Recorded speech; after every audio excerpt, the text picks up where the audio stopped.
బీసీలపై బూటకపు ప్రేమతో Congress BJP double game ఆడుతున్నాయి. స్థానిక సంస్థల ఎన్నికల్లో వెనుకబడిన వర్గాలకు 42% రిజర్వేషన్ల పేరిట రెండు జాతీయ పార్టీలు ఒక ఎమోషనల్ డ్రామాకు తెరలేపాయి.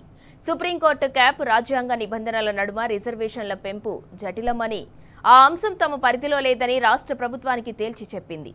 అయినా బిల్లు చేయటం, దాన్నే గవర్నర్కు 2 సార్లు పంపటం ఒక చిత్తశుద్ధి లేని ప్రహసనమని నిపుణులు చెబుతున్నారు.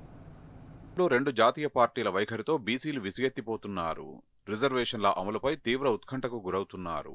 ఇదిలా ఉంటే త్వరలోనే ఢిల్లీ వెళ్లి ఎన్డీఏ సర్కారు పెద్దలను కలిసి రిజర్వేషన్ల సంగతి తేల్చేస్తానని ముఖ్యమంత్రి రేవంత్ రెడ్డి రివర్స్ స్కెచ్ వేస్తున్నట్లు తెలుస్తోంది. దేశంలో రిజర్వేషన్లు 50% మించకూడదన్నది Indira Sawhney versus union of India కేసులో భారత అత్యున్నత న్యాయస్థానం ఇచ్చిన ఆదేశం. ఒక్క తమిళనాడులో మినహా దేశంలో మరెక్కడా సుప్రీంకోర్టు క్యాప్ను మించి రిజర్వేషన్లు అమలు కావడం లేదు. అక్కడ కూడా అప్పటి నేషనల్ ఫ్రంట్ ప్రభుత్వానికి పార్లమెంటులో ఆల్ ఇండియా ద్రవిడ మున్నేట్ర కజగం మద్దతు అవసరం పడి ఆ వెసులుబాటును కల్పించారు. కానీ బీసీలపై మక్కువతో కాదనే వర్షన్ ఉంది. అపెక్స్ కోర్టు ఆర్డర్స్ దాటి రిజర్వేషన్ల శాతం పెంచాలంటే పార్లమెంటులో చట్ట సవరణ అవసరం. తర్వాత ఆ అంశాన్ని 9వ షెడ్యూల్లో కూడా చేర్చాల్సి ఉంటుంది. అదంత సులభమైన ప్రక్రియ కాదన్నది నిపుణుల అభిప్రాయం. ఇక ఇష్టానుసారంగా రిజర్వేషన్ల శాతాన్ని పెంచే అధికారం కూడా రాష్ట్రాల పరిధిలో లేదు.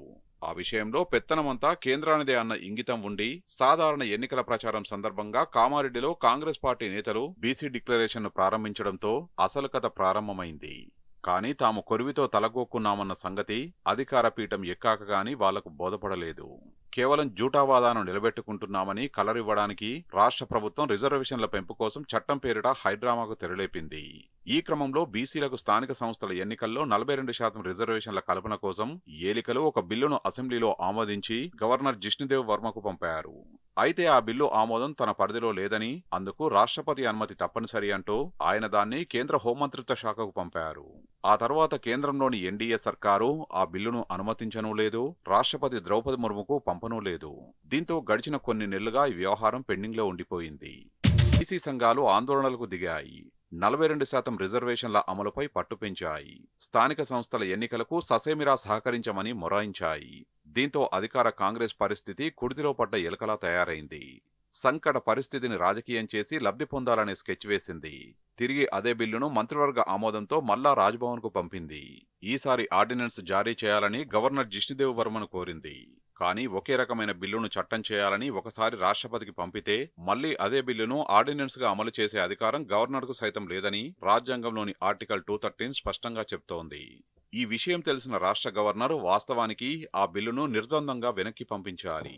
ఆయన ఆ పని చేయకపోగా ప్రభుత్వ ఉన్నతాధికారులతో సమావేశం నిర్వహించి బిల్లును న్యాయ సలహా కోసం పంపడం అనుమానాస్పదంగా మారింది. రెండు జాతీయ పార్టీలు కుమ్మక్కై బీసీల భావోద్వేగాలతో ఆడుకుంటున్నాయన్న ఆరోపణలకు ఈ పరిణామాలు ఊతమిస్తున్నాయి. ఓటమి భయం వల్లే సీఎం రేవంత్ రెడ్డి స్థానిక సంస్థలకు ఎన్నికలు నిర్వహించడానికి జంకుతున్నాడన్న విమర్శలున్నాయి. అందుకే బీసీలకు 42% రిజర్వేషన్లపై త్వరలో హస్తిన వెళ్లి కేంద్ర ప్రభుత్వంపై ఒత్తిడి తెచ్చేందుకు ఒక రాజకీయ ఎత్తుగడకు దిగుతున్నాడన్న విమర్శలున్నాయి. కేవలం ఎన్నికల ప్రక్రియలో జాప్యానికి ఆస్కారం ఇచ్చేందుకే రేవంత్ ఢిల్లీలో ప్రధానమంత్రి నరేంద్ర మోదీని, హోంమంత్రి అమిత్ షాలను కలవాలని ప్రయత్నిస్తున్నాడని విశ్లేషకులు అంటున్నారు. 42% అంశాన్ని రాజ్యాంగం 9వ షెడ్యూల్లో చేర్చి వాటి అమలుకు సహకరించాలని రేవంత్ వాళ్లను కోరనున్నారట. అదెలాగూ సాధ్యపడదు. ఆ చర్య కేవలం కొండకు వెంట్రుక వేసి లాగే ప్రయత్నం మాత్రమే అన్నది ముఖ్యమంత్రి రేవంత్ రెడ్డి మీద బీసీ సంఘాల నేతలు మోపుతున్న అభియోగం.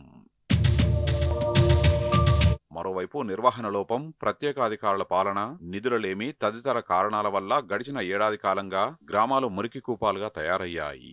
ఈ రిజర్వేషన్ల పంచాయతీ తెగేదెప్పుడో, లోకల్ బాడీ ఎలక్షన్స్ జరిగేదెప్పుడో, ఎన్నికైన సర్పంచులు కొలువు తీరేదెప్పుడో, ఆర్థిక సంఘం నిధులు విడుదలై గ్రామాల కష్టాలు తీరేదెప్పుడో అని విసుక్కోవడం ప్రస్తుతం జనం వంతైంది.